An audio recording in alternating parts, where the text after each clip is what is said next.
Assalomu alaykum. Bugun bu hayot ko'rsatuvi yana bir bor sizlar bilan.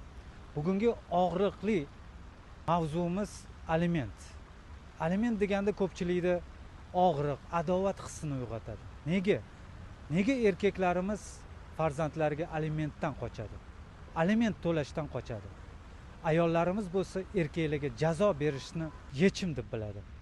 Kommentariyalarda o'zingizlarning fikringizni qoldiringlar, mavzuni ko'taringlar. Bu mavzu jiddiy mavzu, o'zingizlar yaxshi bilasizlar. Oddiy xalqimizga bugun savol berib ko'ramiz. Chunki erkaklarning mas'uliyatsizligi shu narsaga olib keladi deyman. Ayolga mehr bermasligi ayolni shu ahvolga olib keladi. O'sha farzandini, oilasini boqishdan qochadi. Oilada yo'qchilikda olib boradi. Bu erkak kishi dangasaligidan vosita, to'g'rimi? Ha, albatta erkak kishining dangasaligidan, oilaga befarqligidan. O'sha farzandim bor, oilam bor. Men o'shalarga mas'ul kishiman. Oilamni yaxshiroq yedirib ichirishim kerak deyishim mumkin.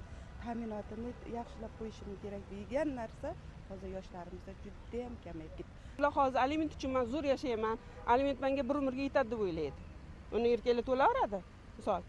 Hozir qizlarimiz yengil qarayaptiki, keyingi turmushim baxtli bo'ladi deb o'ylayaptim. Ha, xuddi shunaqa.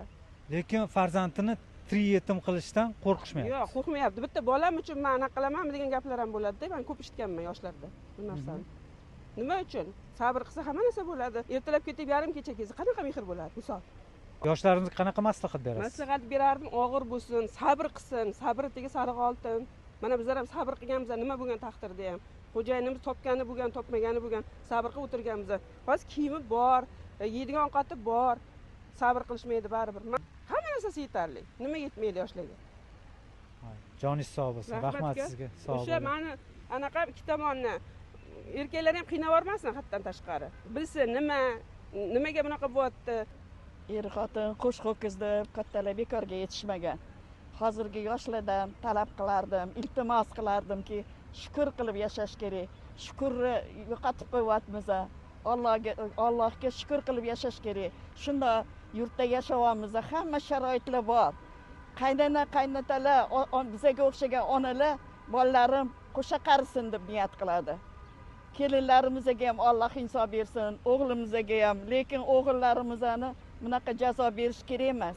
Birgalikda bor bo'lsa, ko'nib, yo'q bo'lsa sabr qilib chidab, mana sabr qilib yashadik, kam bo'layotganimiz yo'q. Bizning yo'llarni berib, xudoyonda navaralari ko'p bo'lsin, evaralarni to'ylarini, chevaralarni ko'rsin, shukr qilib yashasin.